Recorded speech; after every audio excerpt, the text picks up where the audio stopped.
नमस्कार दोस्तों, आयुर्वेद धाम में आपका स्वागत है। आयुर्वेद धाम एक ऐसा कार्यक्रम जिसका लक्ष्य है आपके स्वास्थ्य को और अधिक स्वस्थ बनाना। यदि कोई बीमार है तो उसे बेहतर स्वास्थ्य की ओर ले जाना, और इसी लक्ष्य में हमारे साथ हर बार इस परिचर्चा के माध्यम से आपको देते हैं महत्वपूर्ण जानकारी। वर्तमान में आयुर्वेद जागृति मिशन के राष्ट्रीय अध्यक्ष हैं और खरोंडा में आयुर्वेद धाम के नाम से एक बेहतरीन चिकित्सालय जो है उसका संचालन कर रहे हैं। इस समय हमारे साथ मौजूद हैं आयुर्वेद जगत के एक रत्न, माहिर रत्न जिन्हें हम कहेंगे डॉक्टर मुकेश अग्रवाल जी। सबसे पहले हम स्टूडियो में पहुंचने पर डॉक्टर साहब का तहे दिल से स्वागत करते हैं, फिर उनसे बातचीत का सिलसिला भी जो है तो जारी रखें। डॉक्टर साहब, आपका बहुत बहुत स्वागत है हमारे स्टूडियो में। डॉक्टर साहब, शुरुआत होती है हमारी हर बार परिचर्चा में कि बालों को किस तरह से सही रखा जाए। बाल जरूर निर्जीव माने जाते हैं लेकिन सुंदर भी वही बनाते हैं, और इसी कड़ी में हमारे साथ हमारे जो दर्शक हैं वो जुड़े हैं और उन्होंने प्रश्नों की भरमार भेजी है आप ही के लिए। मैं इजाजत हो आपकी तो शुरू करना चाहूंगा उन्हीं के सवाल। बिल्कुल। तो दोस्तों, आप ही के ये सवाल हैं जो इस मंच के माध्यम से हम पहुंचा रहे हैं डॉक्टर साहब तक। और इस समय जो नंबर आप टीवी स्क्रीन पर देख रहे हैं, इस नंबर पर आप संपर्क कर सकते हैं वैद्य हुकमचंद आयुर्वेद धाम में सीधे ही, और अपने सवालों का निःशुल्क पंजीकरण भी करवा सकते हैं। और इस बार पहला सवाल हमने लिया है योगिंदर जी जो ओंगद गाँव से है। इनका कहना है डॉक्टर साहब की सिर के अगले हिस्से में बाल झड़ने की समस्या से ये ग्रसित हैं, और इसे किस तरह से दूर कर सकते हैं और बालों को फिर से पहले जैसा देख सकते हैं। जैसे हमने पहले भी बात की है, अगर सिर के सिर्फ अगले हिस्से से यानी कि फ्रंटल रीजन से बाल निकल रहे हैं तो ध्यान जाता है कि ये एलोपेशिया एंड्रोजेनिया यानी कि मेल टाइप बाल्डनेस हो सकती है। और दूसरा कारण इस तरह की बाल्डनेस का वो एलोपेशिया डिफ्यूजा होता है। तो ये तो एक बार पेशेंट को देखने के बाद ही पता लग पाता है कि किस तरह से उनके बाल किस पैटर्न से निकल पा रहे हैं। तो जैसे कि डॉक्टर साहब इन्होंने सीधे ये सवाल ही पहुंचाया है कि ऐसे बात आप इन्हें क्या, जब तक ये आयुर्वेद धाम तक पहुंचते हैं तब तक आप इन्हें क्या प्रिकॉशंस देना चाहेंगे कि योगिंदर साहब को इस तरह का करना चाहिए और इस तरह बिल्कुल भी नहीं करना चाहिए खान पान में और व्यवहार में? थोड़ा ध्यान रखें अपने बालों की, जो समस्या इनको लगी है कहीं ना कहीं, तो जब कहीं चिंगारी दिखती है हमें तो उसका मतलब यह है कि कहीं ना कहीं कुछ गड़बड़ तो होती है, कहीं ना कहीं आग लगने की संभावना तो होती है। तो इस चिंगारी को आग ना बनने दें, ठीक है। मैं तो ये कहूंगा कि वो जल्दी से जल्दी अपनी समस्या को, जो शुरुआत हुई है उसको जब तक वो बड़ी बने उससे पहले एक चिकित्सक की सलाह लें। और बालों की, चाहे वो बाल एंड्रोजेनिया एलोपेशिया है चाहे वो बाल एलोपेशिया डिफ्यूजा है, दोनों ही कंडीशन के अंदर योगिंदर जी को मेरी सलाह ये है कि पूरी तरह से संभव है इनका निदान, और बशर्ते कि ये समय रहते एक चिकित्सक से संपर्क करें, एक डर्मेटोलॉजिस्ट एक ट्रैकोलॉजिस्ट से संपर्क करें और अपनी पहले तो समस्या जाने की किस कारण से समस्या हुई है। बाकी जहां तक आपने खान पान की बात की, वो तो मैं जैसे हर बार ये कहता आया हूं कि अपने भोजन के अंदर संतुलन रखें, जो एक डाइट होती है वो संतुलित हो, और साथ में पानी खूब ज्यादा पिए, 7 से 8 गिलास कम से कम, बढ़िया नींद लें, आधे घंटे की मिनिमम एक मॉर्निंग वर्कआउट, उसमें सैर योगा कुछ भी हो सकता है वो करें, अच्छी सोच रखें। इस तरह की जो दिनचर्या है, इस तरह की जो स्वस्थ रूप से संबंधित आयुर्वेद संबंधित दिनचर्या है उसको अपने जीवन में फॉलो करें। बहुत बहुत शुक्रिया डॉक्टर साहब। योगिंदर जी, ये हिदायतें हैं आपके लिए। ओंगद गांव से आप संबंध रखते हैं और आपने जो समस्या बताई कि सिर के अगले हिस्से से बाल झड़ने की समस्या आप महसूस कर रहे हैं, तो डॉक्टर साहब ने बताया कि अनुशासित तरह से आपको अपने व्यवहार और खान पान में किस तरह से कार्रवाई को आगे बढ़ाना है। हम जानते हैं योगिंदर साहब, आप इस समय क्या सोच रहे होंगे। आप ही की तरफ से मैं जो है अगला सवाल डॉक्टर साहब से जरूर करना चाहूंगा। डॉक्टर साहब, योगिंदर जी के मैं अगर समझ पा रहा हूँ उनमें यही सवाल चल रहा होगा यदि वो आयुर्वेद धाम में पहुंचते हैं और शुरुआती दौर में यह समस्या है, उनके शब्दों से महसूस हो रहा है कि अभी उन्होंने शुरुआती दौर में इस समस्या को समझा है, तो इसमें कुल समय जो है वो कितना लगेगा कि उनके बाल फिर से पहले? तो बालों की कोई भी समस्या अगर है, चाहे वो छोटी भी है, तो मिनिमम 3 महीने मान के चलते हैं और मैक्सिमम 1 साल माना जाता है अगर सर्जिकल केस नहीं है। किसी को एंड्रोजेना एलोपेशिया है और वो इस स्टेज में है कि हम दवाइयों से बहुत ज्यादा नहीं कर सकते हैं, तो then we just surgery for the patient. That surgery is called पुक टेक्निक। एक टेक्निक होती है जिसके अंदर फॉलिकुलर यूनिट्स लेके ओसिपिटल बैक पिछले वाले हिस्से से वो आगे लगाए जाते हैं। अगर वो कंडीशन नहीं है, दवाइयों से पेशेंट को हमने ठीक करना है और पेशेंट दवाइयों से ठीक होने वाला है, then it will around take 3 to 6 month minimum. तो 3 से 6 महीने का समय है वो मिनिमम लगता है। किसी पेशेंट में ज्यादा इन्फेक्शन है, ज्यादा कुछ थिनिंग वगैरह हो रही है, डीटीएच का प्रभाव ज्यादा है, तो फिर उस पेशेंट में 1 साल तक भी लग सकता है। बहुत बहुत शुक्रिया डॉक्टर साहब। योगेंद्र जी, अब हम मानते हैं और मान भी सकते हैं कि आपके सवालों के से संबंधित संपूर्ण जानकारी आप तक अवश्य पहुंची होगी। यदि इसके अलावा भी आपके जहन में कोई सवाल उठता है तो आप इस नंबर पर संपर्क कर सकते हैं। लेकिन अब हम आपको यही कहेंगे कि आप संपर्क ना करें, क्योंकि आपने संपर्क किया है तब ये सवाल यहाँ तक पहुंचा है। अब आप स्वयं इस समस्या के निदान के लिए पहुंच सकते हैं आयुर्वेद धाम में। डॉक्टर मुकेश अग्रवाल जी से आप मिल सकते हैं। समस्या आपने हम आपका भी शुक्रिया अदा करना चाहेंगे। आप ही की तरह यदि कोई और हमारे मित्र इस समस्या से जूझ रहे होंगे तो उन्हें भी आप ही की तरह और आपके सवाल की वजह से ये महत्वपूर्ण जानकारी मिली है। अगले सवाल की ओर बढ़ते हैं। दर्शकों, डॉक्टर साहब हनुंडा से जगदीश जी हैं जो इसी तरह की समस्या के बारे में जानकारी चाहते हैं कि बालों में आखिरकार ये समस्याएं आती क्यों हैं। उन्हें बाल झड़ने की समस्या ज्यादा महसूस हो रही है। मेंशन नहीं किया है कि सिर के किस हिस्से से बाल में वो झड़ रहे हैं। बाल झड़ने की समस्या, जगदीश जी हरोंडा से। बालों की सबसे कॉमन समस्या ही बाल झड़ने की समस्या होती है। इसमें हम बहुत बार चर्चा करते हैं कि जो बालों के फेजेस होते हैं, 3 किस्म के फेजेस होते हैं। एक ग्रोथ फेज होता है, उसे एनाजन फेज बोलते हैं। एक कैटाजन फेज होता है जो ट्रांजिशन फेज होता है, और तीसरा फेज होता है टेलोजन फेज। ये होता है रेस्टिंग फेज। जब बाल इस फेज के अंदर चले जाते हैं, रेस्टिंग फेज के अंदर, तो बाल 3 महीने का समय बाल के पास होता है, वो गिर जाता है और उसकी जगह बाल रिप्लेस करता है नया बाल। कैटाजन फेज में फिर बाल एनाजन फेज में जाता है। इस तरह पूरा एक साइकिल है।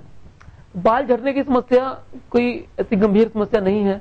इसके बहुत सारे कारण होते हैं। किसी बीमारी के फलस्वरूप ये हो सकती है, प्रेगनेंसी के दौरान या डिलीवरी के बाद, या बच्चे को जब माँ दूध पिलाती है उस दौरान ही हो सकती है।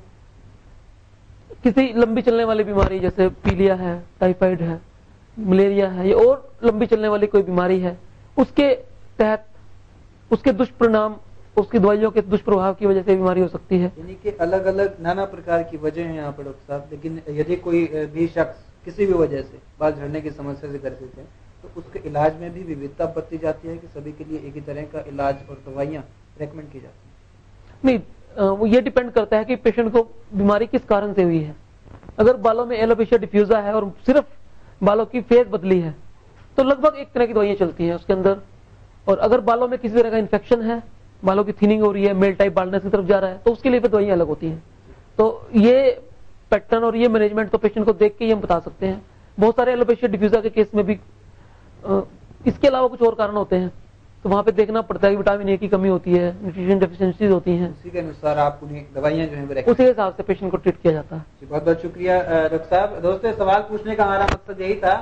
कुछ हमारे दायरे में ऐसे भी सज्जन लोग हैं जो कहते हैं कि भाई बालों को भला दवाइयों से कैसे फिर से उगाया जा सकता है। दोस्तों, समस्या बाल झड़ने की यदि शुरू होती है तो वो अंदरूनी तौर पर ही शुरू होती है, और उसका अगर निदान देखा जाए तो सिर्फ बाहरी स्तर पर नहीं बल्कि अंदर पहुंचकर, जहां से वो समस्या शुरू हुई है वहां तक पहुंचकर उसे फिर से ठीक किया जा सकता है। यदि स्किन की बालों को पकड़ने की क्षमता ही नहीं है तो स्वाभाविक तौर पर वो झड़ते हुए ही नजर आएंगे, और इसीलिए दवाइयों का सेवन किया जाता है बाल झड़ने की समस्या के लिए। आगे बढ़ते हैं। डॉक्टर साहब कुंजपुरा से राजेश जी हैं। इनका कहना है कि इन्होंने हेयर ट्रांसप्लांट टेक्निक के तहत बालों को प्रत्यारोपित करवाया था, पैचेस जो आपने लास्ट टाइम बताया था, लेकिन इन्होंने मेंशन नहीं किया है, कहा है कि दिल्ली की तरफ ये गए थे, लेकिन अब इन्हें उनमें समस्या महसूस हो रही है और ये जानना चाहते हैं कि क्या उसे अब फिर से ठीक किया जा सकता है। बिल्कुल, अगर इन्होंने ट्रांसप्लांट बालों का करवाया है तो बालों में भी ट्रांसप्लांट 2 टेक्निक इसकी होती हैं। जो लेटेस्ट टेक्निक है वो मैं पहले ही बताता हूँ, टेक्निक है फॉलिकुलर हेयर ट्रांसप्लांट टेक्निक, जो जिसके अंदर मिनिमम किसी तरह का कोई नुकसान नहीं होता इस टेक्निक के अंदर, और बहुत ही सेफ टेक्निक मानी जाती है। तो इस टेक्निक के जरिए जो बाल लग जाते हैं वो बाल ताउम्र रहते हैं, और पूरी तरह से जैसे बाल बढ़ना चाहिए उस तरह से बाल बढ़ता है, और पूरा का पूरा जब तक व्यक्ति की उम्र होती है वो बाल सिर पर रहते हैं, बशर्ते कि सर्जरी करने वाला सर्जन, क्योंकि ये कॉस्मेटिक सर्जरी है तो ये पूरा का पूरा डिपेंड करता है आपके सर्जन पर जिसने आपकी शल्य क्रिया की है। तो अगर सर्जन काबिल है और बहुत बढ़िया ढंग से इस सर्जरी से वो बालों को प्रत्यारोपित कर रहा है तो मुझे नहीं लगता कि इस तरह की कोई संभावना है कि बालों में कोई दिक्कत आए। लेकिन संभावना डॉक्टर साहब दूसरी तरफ से भी हो सकती है। यदि एक चिकित्सक ने संपूर्ण अच्छी तरह से विधि पूर्वक ये प्रत्यारोपण किया है और जिनके साथ ही क्या है पेशेंट यदि कुछ लापरवाही बरते, बिल्कुल आपकी बात में पूरी तरह सहमत हूँ कि अगर पेशेंट की तरफ से कोई लापरवाही अगर आती है तब भी इस तरह की दिक्कत हो सकती है। और हो सकता है कि जब इन्होंने ये प्रत्यारोपण बालों का करवाया हो, वो टेक्निक इससे पुरानी जो टेक्निक है उससे करवाया हो, उसके अंदर कुछ दिक्कतें हैं, तो ये तो हम देख के ही बता पाएंगे कि इस पेशेंट में क्या हो सकता है। डॉक्टर साहब, राजेश जी के शब्दों से ऐसा लग रहा है कि नहीं, शंका ही नहीं, ये यही जानना चाहते हैं कि इन्होंने जो प्रत्यारोपण है वहां से करवाया और संतुष्ट नहीं है ये, क्या इन्हें उस स्थिति से बाहर निकाला जा सकता है कि आयुर्वेद हम इसके लिए तैयार? बिल्कुल बिल्कुल बिल्कुल बिल्कुल, इनका सवाल का मैं स्वागत करता हूँ और बिल्कुल बिल्कुल सही आपने कही है। पहले भी हमने कुछ इस तरह के लोगों को जिन्होंने प्रत्यारोपण करवाया था और जिनको कुछ दिक्कतें आई पुरानी टेक्निक की वजह से, तो हमने नई टेक्निक से उन दिक्कतों को ठीक करने की कोशिश की और हम कामयाब भी रहे हैं। जी शुक्रिया डॉक्टर साहब। राजेश जी गुंजपुरा से अपने सवाल पूछा था कि आपने जो हेयर पैचेस की तकनीक कहीं और से इस्तेमाल में लाई थी और अब आप उससे थोड़ा असंतुष्ट महसूस कर रहे हैं, तो आयुर्वेद हम आपका साथ देने के लिए तैयार है। आप पहुंच सकते हैं घरौंडा में एंट्री करते ही बस स्टैंड के बेहद नजदीक, आप किसी से भी पूछें या फिर ना पूछें, आप स्वयं पहुंच जाएंगे। ठीक बाईं ओर मुड़ते ही आयुर्वेद धाम में, वहीं पर आपकी मुलाकात होगी डॉक्टर मुकेश अग्रवाल जी से और उनके संचालन में जो टीम वहां पर कार्यरत है। किसी भी सदस्य से आप संपर्क करके डॉक्टर साहब तक पहुंच सकते हैं और इस समय जो नंबर आपकी टीवी स्क्रीन पर फ्लैश किया जा रहा है उसके माध्यम से भी आप डॉक्टर साहब के कार्यालय में संपर्क कर सकते हैं। राजेश जी, ये आपका सवाल था, आगे बढ़ते हैं एक और सवाल की ओर। डॉक्टर साहब, प्रियंका जी हैं जो काछवा से संबंध रखती हैं, इन्हें बालों में रूसी की समस्या और घुंघरालेपन की जिसे समस्या मान रही हैं। पहले तो यही हमारा सवाल है आपसे कि घुंघरालापन जो है बालों का, वो समस्या है या प्राकृतिक तौर पर? बिल्कुल सही, आपने इसका प्रश्न भी दे दिया और उत्तर भी दे दिया है। बिल्कुल प्राकृतिक है, ये भगवान की बनाई हुई ही एक चीज है। जिस तरह से बाल स्ट्रेट होते हैं और घुंघराले भी हो सकते हैं, तो इसके अंदर तो मैं तो यही एडवाइस करना चाहूंगा इनको कि छेड़छाड़ ना करें, उनकी केयर करें। रूसी एक समस्या है, घुंघरालापन समस्या नहीं है। रूसी के बारे में आप प्रियंका जी को क्या कहना चाहेंगे काछवा से? रूसी उन लोगों को ज्यादा होती है जिनकी ऑयली स्किन होती है। ड्राई स्किन वालों में रूसी कम देखने में आती है। ऑयली स्किन वालों को ड्राई स्किन वाले पेशेंट से ज्यादा केयर करनी पड़ती है। तो एक तो जैसे मैंने बताया कि पहले भी इस बारे में बात कर चुके हैं, इन्फेक्शन के चांसेस जो है oily skin, yes, oily skin जिनको सेबेशियस ग्लैंड ज्यादा होती हैं उनको चांसेस ज्यादा रहते हैं फंगस के अट्रैक्ट होने के। तो अगर वो इन्फेक्शन ज्यादा है, उनको स्केल के रूप में स्काल्प पे, सिर के स्काल्प पे दिखता है, तो फिर वो ट्रीट करना पड़ता है। उसकी फंगस एंटी फंगल जो दवाइयां वो चलती हैं, उसके लिए कुछ शैम्पू होते हैं, कुछ खाने की दवाइयां होती हैं। बाकी रूटीन केयर के लिए आप पानी कम से कम 7 से 8 गिलास पिएं, हफ्ते में 2 बार बालों को स्टीम दें और बाकी जो दिनचर्या के जो नियम है उनको फॉलो करें। कुछ हद तक उससे ठीक हो सकता है। अगर दिक्कत ज्यादा बढ़ती नजर आती है, फिर आपको हम एग्जाम ट्राइकोस्कोप मशीन जिसकी हम चर्चा करते हैं बार बार, उस मशीन से हम एग्जामिन करेंगे कि इन्फेक्शन है तो कितना है, उसके हिसाब से पेशेंट को ट्रीट किया जाएगा। डॉक्टर साहब, यहाँ पर एक सवाल मैं आपसे जानना चाहूंगा। जो VHC हर्बल्स का एक बेहतरीन चिकित्सकीय उत्पाद है, यहाँ पर क्या वो कारगर वर्धिनी शैम्पू, क्या यहाँ पर इस स्थिति में जो डैंड्रफ की समस्या प्रियंका जी महसूस कर रही है, क्या उसका इस्तेमाल? बिल्कुल, जब तक ये किसी चिकित्सक को नहीं दिखा पाते हैं तब तक मैं इनको एडवाइस करूंगा कि आप वर्धिनी ऑयल, हेयर ऑयल और वर्धिनी हर्बल शैम्पू, उन दोनों का इस्तेमाल आप कर सकते हैं।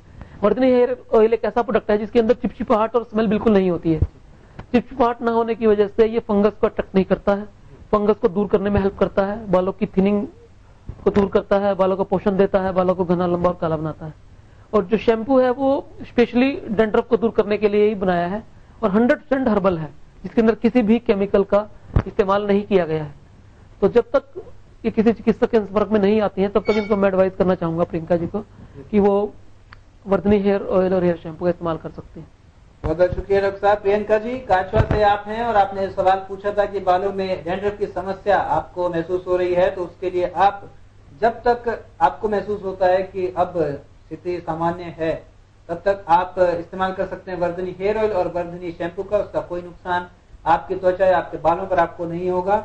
और यदि आपको नहीं लगता है कि अब भी स्थिति सामान्य नहीं हो रही है, तो आप आयुर्वेद धाम में भी पहुंचकर संपर्क कर सकते हैं। कोरियन मशीन है जिसके माध्यम से, ट्राइकोस्कोपी तकनीक के माध्यम से जांचा जाता है कि बालों को आखिरकार किस तरह के ट्रीटमेंट की आवश्यकता है, उनमें समस्या क्या है। इसी सवाल में डॉक्टर साहब एक और सवाल हम जोड़ना चाहेंगे। जैसा कि कर्ली हेयर्स का जिक्र किया प्रियंका जी ने, कई तरह के आजकल ट्रीटमेंट्स ऐसे प्रलोभन भी दिए जा रहे हैं कि स्ट्रेटनिंग करवाई जाए बालों की केमिकल्स के माध्यम से। केमिकल लगाए जाते हैं और उनको स्ट्रेट किया जाता है। कुछ समय के लिए तो वो स्ट्रेट रहते हैं, लेकिन फिर वो अपने प्राकृतिक प्रारूप में ढल जाते हैं। क्या वो जो इस्तेमाल किया जाता है स्ट्रेटनिंग में, ये सही है बालों के स्वास्थ्य के लिए? पहली बात तो ये कि जब हम किसी केमिकल से बालों को सीधा करने की कोशिश करते हैं तो उसके तहत बहुत सारे केमिकल अप्लाई करने पड़ते हैं बाल के ऊपर। और बाल की अगर हम बात करें संरचना की तो उसमें 4 लेयर्स होती हैं, क्यूटिकल, मेडुला, कॉर्टेक्स और शीट। जब कोई भी केमिकल बालों पे लगाया जाता है तो बालों को जो शाइनिंग और स्ट्रेंथ देने वाली लेयर है, सबसे ऊपर वाली लेयर क्यूटिकल, उस पर सबसे ज्यादा इफेक्ट आता है, वो सबसे ज्यादा प्रभावित होती है। उससे वो थिन भी हो सकती है, उसके में ब्रेक भी आ सकते हैं बीच बीच में क्यूटिकल के अंदर, जिससे बाल जो है आपके बेहतर होने की बजाय खराब हो सकते हैं। तो उनके दिखने की सुंदरता उनमें भी कमी आ सकती है। यस, बिल्कुल कमी आ सकती है। और जैसे मैं पहले भी बताता रहा हूँ कि बाल की एक उम्र होती है, हर एक बाल की 3 से 5 साल उम्र होती है बाल की, और हर महीने 1 सेंटीमीटर के करीब बाल बढ़ता है। तो जब आपने बाल घुंघराले से स्ट्रेट करवाए तो कुछ समय के बाद 6 महीने, साल के बाद वो बाल जब बढ़ेंगे तो जिन बालों में स्ट्रेनिंग हुई है वो बाल तो स्ट्रेट रहेंगे, लेकिन जब वो ऊपर आते रहेंगे आपको कटिंग करवानी पड़ेगी, तो छोटे करवाने पड़ेंगे, तो फिर से वो, क्योंकि नेचर ने आपके बाल घुंघराले से स्ट्रेट नहीं किए हैं, ये मैन मेड जो हम बीच में जो प्रकृति के बीच में छेड़छाड़ करते हैं, ये उसका नतीजा है जो हम स्ट्रेट करते हैं। तो मैं तो वैसे भी पर्सनली भी अगर व्यक्तिगत स्तर पे भी बात करूं तो प्रकृति के छेड़छाड़ के बहुत खिलाफ हूं। प्रकृति के जो यहाँ पर हम आपसे एक सामाजिक संदेश चाहेंगे। आजकल युवाओं में ये बहुत प्रचलन में है कि बालों को सभी होता है कि एक दिशा में यदि कुछ फैशन आता है तो उसी तरफ सब दौड़े चले जाते हैं। युवाओं में भी आजकल हेयर स्ट्रेटनिंग जो है बहुत ज्यादा फैल चुकी है। आप उन युवाओं को क्या कहना चाहेंगे? हेयर स्ट्रेटनिंग के साथ साथ जेल और जो दूसरे तरह के उत्पाद हैं बालों को सटीक रखने के लिए एक ही दिशा में, उनका इस्तेमाल वो करते हैं। आप युवाओं को क्या कहना चाहेंगे? सामाजिक दृष्टिकोण से क्या संदेश है? अगर टेम्पररी फेज के लिए आपने बाल स्ट्रेट रखने हैं या बालों को जेल लगाना है तो अच्छी कंपनी का उत्पाद आप लें तो रिकमेंडेड है। लेकिन अगर आप परमानेंट चाहते हैं कि बालों के साथ हम छेड़छाड़ करें, उसको सीधे कराएं या सीधे से घुंघराले कराएं, क्योंकि एक मनोवैज्ञानिक समस्या हमारी क्या है कि हम अपने से और अपने शरीर से और अपनी चीजों से संतुष्ट नहीं होते हैं। हमें एक देसी कहावत है कि हमें दूसरे की थाली में घी ज्यादा दिखता है, और यही वजह रहती है कि नुकसान की ओर बढ़ते चले जाते हैं। दोस्तों, ये सीधे शब्द हैं डॉक्टर साहब के, समझने में बहुत ही आसान है और सभी के लिए एक समान है कि आप स्वयं से जरा संतुष्ट होकर देखिए। आप बेहद सुंदर हैं, आप बेहद आकर्षक हैं। आपको किसी तरह की अप्राकृतिक चीजों को अपने शरीर, अपनी स्किन, अपने बालों पर इस्तेमाल करने की कोई आवश्यकता नहीं है। आयुर्वेद आपके लिए सारे द्वार खोलकर रखे हुए है। आप प्राकृतिक चिकित्सा पद्धति ही अपनाएं। आपका शरीर यदि आप देखें ध्यान से पूरी तरह से प्राकृतिक है, कहीं पर कोई भी सिंथेटिक वस्तु नहीं है, तो फिर क्यों सिंथेटिक चीजों का इस्तेमाल इसके साथ किया जाता है? सवालों का सिलसिला आगे चलता रहेगा। आप ही के सवाल हैं और आप अपने सभी मित्रों से अनुरोध करेंगे कि यदि आपके जहन में भी कोई सवाल इस परिचर्चा के माध्यम से उजागर हुआ है, आप उस सवाल का उत्तर जानने के लिए इस फ्लैश किए जा रहे नंबर पर तुरंत संपर्क करें आयुर्वेद धाम में और अपने सवालों का पंजीकरण करवाएं। यदि आप किसी तरह की समस्या से परेशान हैं तो आप आयुर्वेद धाम में जाकर परामर्श भी ले सकते हैं, सही इलाज भी ले सकते हैं। परिचर्चा जारी रहेगी, मिलते हैं एक छोटे से ब्रेक के बाद।